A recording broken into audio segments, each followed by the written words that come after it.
성경 말씀 마태복음 22장 15절에서부터 22절까지의 말씀입니다. 제가 봉독해 드립니다. 이에 바리새인들이 가서 어떻게 하면 예수를 말의 올무에 걸리게 할까 상의하고 자기 제자들을 헤롯 당원들과 함께 예수께 보내어 말하되 선생님이여 우리가 아노니 당신은 참되시고 진리로 하나님의 도를 가르치시며 아무도 꺼리는 일이 없으시니 이는 사람을 외모로 보지 아니하심이니이다. 그러면 당신의 생각에는 어떠한지 우리에게 이르소서. 가이사에게 세금을 바치는 것이 옳으리이까 옳지 아니하리이까 하니 예수께서 그들의 악함을 아시고 이르시되 외식하는 자들아 어찌하여 나를 시험하느냐. 세금 낼 돈을 내게 보이라 하시니 데나리온 하나를 가져왔거늘 예수께서 말씀하시되 이 형상과 이 글이 누구의 것이냐. 이르되 가이사의 것이니이다. 이에 이르시되 그런즉 가이사의 것은 가이사에게 하나님의 것은 하나님께 바치라 하시니 그들이 이 말씀을 듣고 놀랍게 여겨 예수를 떠나가니라. 아멘. 오늘 말씀의 제목은 나는 누구의 것인가 입니다. 제가 어제 유튜브 영상을 하나 봤어요. 여러분들이 그렇게 썩 좋아하는 영상은 아닙니다. 2026년 기독학생 연합 기도운동이라는 영상을 봤어요. 서울시청 이제 광장이죠. 그 한복판에서 대형 스크린과 엄청난 무대를 설치해 놓고 많은 청소년들 한 몇천 명 된 것 같아요. 그 청소년들이 함께 모여서 어깨 동무하고 찬양하는 그 모습들, 그 영상을 보게 되어졌는데 이런 생각이 들더라고요. 저 아이들이 무슨 생각으로 저기 갔을까? 어떻게 보면 서울시청은 대한민국에서 가장 데모가 많이 나타나는 대한민국의 핵심 한복판이고요. 그리고 월드컵 경기, 이번에 또 월드컵 경기 있었죠. 월드컵 경기를 하는데 응원하는, 어떻게 보면 가장 대한민국의 시민들의 핵심이 되어지는 그 곳이 바로 서울시청 광장이죠. 근데 거기에서 몇천 명의 기독교 학생들이 함께 모여서 어깨동무하며 찬양하며 하나님께 영광 돌리는 모습을 보면서 저는 마치 이런 생각이 들더라고요. 세상 앞에서 나는 당당하게 하나님의 자녀입니다, 나는 기독교인입니다 라는 외치는 모습과도 같더라고요. 그리고 마지막에 좀 재밌는 퍼포먼스를 하나 하더라고요. 이제 라인을 따라서 줄을 그어놨더라고요. 근데 그 줄을 그어놨는데 그 줄이 십자가 모양이에요. 십자가 모양인데 그 십자가 안에 들어와 있는 아이들에게 핸드폰 라이트 불빛을 이렇게 들어 올리라고 하더라고요. 그래서 이거를 하는 이유가 뭘까라고 했을 때 우리는 기독교인입니다, 우리는 하나님의 자녀입니다, 이 세상 앞에서 당당하게 이 예수 그리스도만을 선포하겠습니다라는 그런 퍼포먼스를 하더라고요.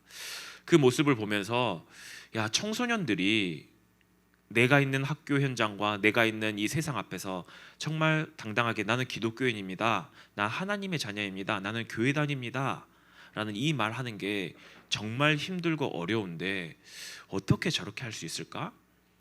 참 어떻게 보면 또 분위기 때문일 수도 있어요. 내 주변에 나와 함께 예배드리는, 또 나와 함께 찬양하는 친구들이 많이 있으니까 그 분위기에 휩쓸려서 할 수도 있겠지만 저는 그 작은 아이들의 고백이었던 것 같아요. 나는 이 세상 앞에서 기독교인입니다라는 그 작은 믿음의 고백. 저는 이 모습들을 보면서 우리 예일의 청소년들도 세상 앞에서 나는 하나님의 자녀입니다, 나는 하나님의 것입니다, 나는 기독교인입니다 라는 그런 고백을 좀 당당하게 해서 나가는 우리 좀 청소년들이 됐으면 좋겠다라는 이런 마음이 많이 들었습니다. 여러분들 혹시 핸드폰 한번 들어보세요. 핸드폰 들라고 하니까 너무 좋아하죠. 핸드폰 뒤에 뭐가 그려져 있어요? 애플. 또 삼성인 친구들은 영어로 삼성, 뭐 갤럭시 이렇게 적혀 있죠. 혹시 신발 잘 신고 있나요? 혹시 신발 양 옆에 한번 좀 봐보시겠어요? 네, 거기에 뭐가 있나요? 그림 같은 게 그려져 있나요? 네, 로고가 그려져 있죠. 여러분들 아마 스마트폰 뒤에 보면 이제 사과 한입 베어문 로고 혹은 뭐 갤럭시나 삼성이라는 로고가 선명하게 그려져 있고요. 운동화 옆면에 보면 또 여러분들 또 윗면에 보면 그 로고가 또 그려져 있을 겁니다. 그 브랜드를 상징하는 것이죠. 우리는 이 물건에 새겨진 마크나 로고를 보면서 본능적으로 두 가지를 알 수 있습니다. 첫 번째, 뭘 알 수 있냐? 이 물건을 만든 회사가 어디인지. 두 번째는 뭐냐? 이 물건의 가치가 얼마인지 알 수 있는 거예요. 짝퉁 마크가 아닌 진짜 정품 로고가 선명하게 박혀 있을 때는요, 그 물건은 비로소 진짜의 가치를 인정받게 되어집니다. 오늘 본문에도 이 로고, 즉 누구의 마크가 새겨져 있는가를 두고 굉장히 치열하고 긴장감 넘치는 사건이 등장하게 되어집니다. 지난주 말씀에서 왕의 잔치를 은근히 거절했던 종교 지도자들이 이번에는 예수님을 완전히 무너뜨리기 위해서 아주 무서운 함정을 파고 찾아왔어요. 여러분들, 오늘 이 말씀을 통해서 세상 속에서 살아가는 우리는 도대체 누구의 로고가 새겨진 사람인지, 그리고 우리는 누구의 소유인지 함께 말씀으로 나누고자 합니다. 오늘 본문은 바리새인들이 어떻게 하면 말에 올무를 걸리게 해서 예수님을 한 방에 보낼 수 있을까? 머리를 맞대고 고민하는 장면으로 시작합니다. 그래서 나름대로 작전을 다 세우고 바리새인들이 자기 제자들을 보내요. 근데 그들이 혼자 오지 않았어요. 아주 기괴한 조합을 꾸려서 예수님께 보냅니다. 바로 바리새인들 제자들과 헤롯 당원들과 함께 보내요. 사실 이 둘은 철천지 원수예요. 절대 상종할 수가 없는 존재들이에요. 왜 그러냐? 바리새인들은요, 로마의 지배를 끔찍하게도 싫어했던 철저한 유대 종교주의자들이에요. 로마의 속국에서 어떻게 해서든 벗어나야 되고 로마라는 저 나라는 없어져야 되는 나라라고 강력하게 주장하고 있는 바로 그러한 종교 집단들이에요. 반면 헤롯 당원들은 어떠냐? 로마의 권력에 기생하면서 모든 권력을 철저하게 누리고 있었던 정치주의자들이에요. 한 명은 친로마파고요, 한 명은 완전 반로마파예요. 이들이 함께할 수 있을까요? 절대 함께할 수 없어요. 이들은 평소에 눈만 마주치면 서로 으르렁거리며 원수같이 지냈던 두 집단인데, 이들은 오직 하나, 예수라는 공공의 적을 제거하기 위해서 더러운 연합을 맺은 거예요. 말도 안 되는 연합을 맺은 거예요. 그러면서 그들이 예수님께 나와서 이렇게 이야기합니다. 당신은 참되시고 아무도 외모로 보지 않으시는 분입니다 라며 정말 달콤한 말로 아부를 떨며 예수님의 경계심을 무너뜨리게 하고 풀게 한 뒤에 자신들이 준비한 치명적인 질문을 던집니다. 가이사에게 세금을 바치는 게 옳습니까? 옳지 않습니까? 이게 정말 치명적인 함정이에요. 왜 그럴까요? 여기서 예수님이 바쳐라 라고 이야기하면 바리새인들, 즉 유대인들은 백성들을 선동할 겁니다. 봐, 저 사람은 로마의 앞잡이야. 로마의 앞잡이고 매국노야. 로마의 이 속국을 인정하는 매국노야. 저런 사람을 우리가 어떻게 메시아로 인정할 수 있어? 우리는 그럴 수 없어. 바리새인들이 그걸 준비해 온 거예요. 반대로 세금을 바치지 마라 라고 하면 헤롯 당원들이 역으로 공격에 들어옵니다. 그대로 총독에게 달려가서요, 어떻게 해요? 저 사람은 로마의 속국을 거부하는 사람입니다. 로마 황제를 반역하는 사람입니다. 저 사람은 죽어 마땅합니다. 여기 가운데서 우리는 어떻게 대답을 해야 될까요? 예라고 대답도 못하고요, 아니오라고도 대답 못하는 진퇴양난, 영적 외통수에 걸린 상황이에요. 말 한마디만 잘못하면 끝나는 상황인 것이죠. 이때 예수님은 그들 마음속에 악함이 가득한 그것을 알고 얄팍한 속임수를 단번에 꿰뚫어 보시고 그들에게 이야기합니다. 외식하는 자들아, 어찌하여 나를 시험하느냐? 그러면서 이야기합니다. 세금 낼 돈을 내게 보이라. 사람들이 당시 세금으로 바친던 이제 로마 은 동전이죠, 데나리온 하나를 예수님께 가져왔습니다. 그리고 예수님이 이 동전을 손에 쥐고 나서 그들에게 질문합니다. 이 글에, 이 동전에 있는 형상과 글은 누구의 것이냐? 당시 데나리온 동전에는 앞면에는 로마 황제인 가이사 티베리우스의 얼굴이 조각되어 있었고요. 그 둘레에는 신의 아들 가이사 티베리우스라는 글귀가 적혀 있었어요. 로마 황제의 로고가 선명하게 박힌 동전이었다는 거예요. 그래서 사람들이 대답합니다. 이 동전 가이사의 것입니다. 그러자 예수님께서는 이어서 대답을 하십니다. 뭐라고 이야기하냐? 그런즉 가이사의 것은 가이사에게 바치라.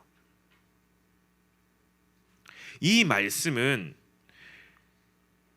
예수님이 그리스도인이 이 땅에 살아갈 때 우리가 속한 국가와 사회 질서를 존중해야 된다라는 그 뜻이에요. 학생으로서는 학교 규칙을 잘 지키고요. 학생의 신분으로서는 공부를 열심히 하고요. 또 대한민국 시민으로서는 대한민국의 법과 그 법을 잘 준수해 나가면서 공중도덕을 잘 지키는 것, 바로 이것이 가이사의 것을 가이사에게 주는 당연한 의무예요. 예수님은 우리가 신앙을 핑계로 이 세상의 당연한 책임과 나에게 지어진 의무를 회피하는 무책임한 사람이 되지 말라라고 이야기하시는 겁니다. 여러분들이 학생의 신분입니다. 여러분들이 생각하기에 마치 내가 복음 안에서 내가 이걸 생각해 보면 공부는 마치 나쁜 것처럼, 세상은 잘못된 것처럼 이렇게 이분법적으로 생각할 수 있어요. 아니에요. 하나님이 이 세상의 주관자세요. 하나님이 우리에게 그 모든 현장들을 맡기셨어요. 그 현장에서 최선을 다하고요. 그 현장에서 열심을 다해서 하나님의 나라를 확장해 나가게끔 하나님의 그 현장 가운데 세우셨어요. 절대 신앙의 핑계를 가지고 핑계를 대면서 저거는 나쁜 거니까 내가 할 필요 없어, 그렇게 하라고 하지 말라고 말씀하시는 거예요. 그게 바로 가이사의 것은 가이사에게 바치는 것. 여러분들이 학생으로서, 대한민국 시민으로서, 국민으로서 이 땅 가운데 살아가면서 그 모든 것들을 지켜나가는 것, 당연한 의무라고 예수님이 이야기하시는 거예요.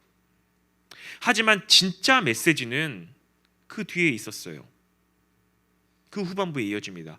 그리고 하나님의 것은 하나님께 바치라.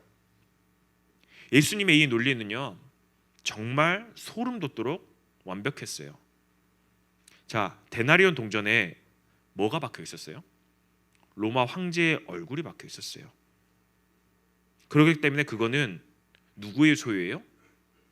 가이사의 소유예요. 로마의 소유예요. 그렇다면 하나님의 것은 무엇을 보고 알 수 있습니까? 그렇다면 하나님의 형상에 새겨진 것은 무엇에 있습니까? 성경 창세기 1장 27절에 명확하게 선포합니다. 하나님이 자기 형상 곧 하나님의 형상대로 사람을 창조하시고. 네, 맞습니다. 바로 여러분의 영혼과 여러분 인생, 여러분의 존재 자체가 하나님의 형상이고 하나님의 마크가 선명하게 새겨진 하나님의 소유라는 거예요. 여러분들이 바로 하나님의 형상에 새겨진 하나님의 소유라는 겁니다. 로마 황제 가이사가 아무리 힘이 세고 날고 기어도요, 엄청난 권력을 가지고 있어도요, 그가 가질 수 있는 것은 고작 동전 몇 개, 세상의 물질과 힘뿐이에요. 인간 영혼의 마음과 중심, 우리의 진짜 인생은 결코 세상 권력이 소유할 수 없다라는 거예요. 왜 그럴까요? 우리는 태어날 때부터 뼛속 깊숙한 곳까지 하나님의 소유로, 하나님의 자녀로, 하나님의 형상이 박혀있기 때문이에요. 그렇게 지음받기 때문이에요. 하지만 창세기 3장 사건 이후에 우리가 이 하나님의 형상을 잊어버렸어요. 없어졌어요. 하지만 예수 그리스도께서 이 땅 가운데 오심으로써, 십자가에 죽으시고 부활하심으로써 어떻게 해요? 우리 가운데 완전히 도장을 찍으셨어요. 너는 하나님의 거야. 법적으로 선포하셨어요. 그걸 칭의라고 이야기하죠. 너는 하나님의 거야. 너는 하나님의 형상이야. 이제 과거의 옛 모습이 아니라 새로운 피조물로 너희는 다시 바뀌었어. 너희는 하나님의 형상이야. 그러면서 이야기합니다. 하나님의 것은 하나님께로. 뭐예요? 내 인생 전체를 하나님께 드리라는 거예요. 내 인생의 진짜 주인이 하나님의 것임을 인정하라는 거예요.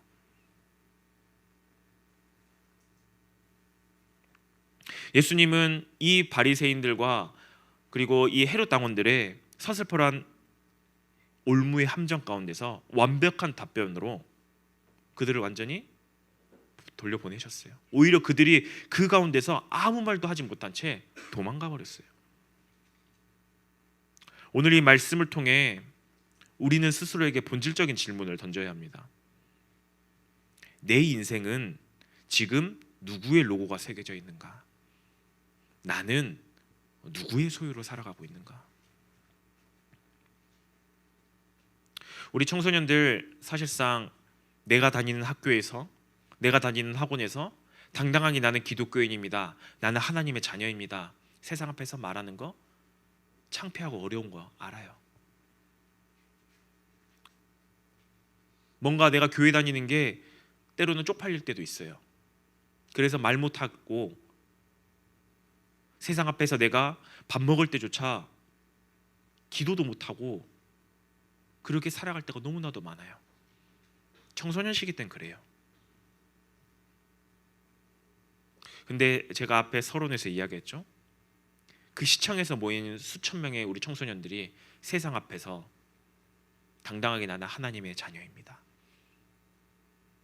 나는 기독교인입니다, 예수 그리스도가 내 안에 계십니다 선포했던 그런 모습들. 네, 맞아요. 그들이 함께 모였기 때문에 그게 가능할 수도 있어요. 그들이 때로는 현장 가운데 들어가면 나 홀로 있을 때는 그러한 고백이 안 나올 수도 있어요. 마치 여러분들과도 마찬가지처럼요. 하지만 여러분들은 계속해서 마음속에 깊이 생각해야 돼요. 나는 누구의 것이지? 내 안에 무엇이 새겨져 있지?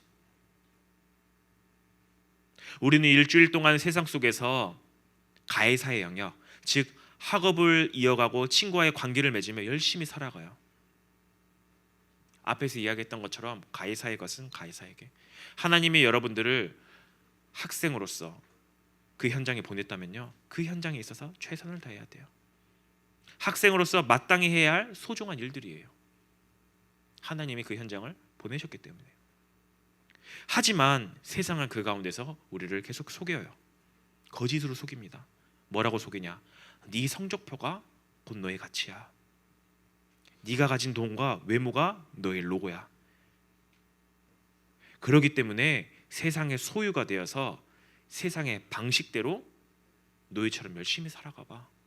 세상은 그렇게 하나님의 자녀들을 속이며 여러분들의 이 로고에 흙먼지 묻히는 것처럼 자꾸 흙을 뿌리는 거예요. 하지만 오늘 예수님이 여러분들의 어깨를 딱 붙잡으며 이야기하는 거예요. 얘들아, 세상의 기준에서 쫄지 마. 너희 마음의 중심에는 세상의 로고가 아니라 온 우주의 왕이신 하나님의 형상이 새겨져 있어. 너는 내 거야. 여러분들, 오늘 주일 이 예배 자리에 나와서 예배하고 하나님께 내 마음을 드리는 그 이유가 무엇일까요? 바로 무엇이냐? 세상 속에서 먼지 묻고 가려졌던 내 영혼의 하나님의 정품 인증 마크, 그 로고를 다시 털어내고요, 다시 한번 선명하게 확인하는 시간이에요. 아, 맞아, 나 하나님의 자녀지, 나는 하나님의 것이지. 그렇기 때문에 여러분들은 학업의 현장 가운데서 이렇게 고백하며 나가야 돼요. 하나님, 내가 세상 학업도 내가 세상에 사는 데서 열심을 다하면서 살아가겠지만 내 인생의 진짜 주인은 하나님이십니다. 나는 하나님의 형상입니다. 이 고백하며 여러분들이 있는 현장에서 하나님 자녀의 정체성을 회복하며 나아가야 돼요. 이번 한 주간 학교에서 공부할 때나 혹은 친구들을 만날 때 내가 하나님의 형상대로 지음받은 존귀한 주님의 소유임을 여러분들 기억하셔야 해요. 그리하여 가이사의 세상 속에서도 하나님의 백성답게 당당하고 멋지게 승리하는 우리 모든 중등부 청소년들이 되길 바라겠습니다. 우리 함께 합심으로 기도하겠습니다.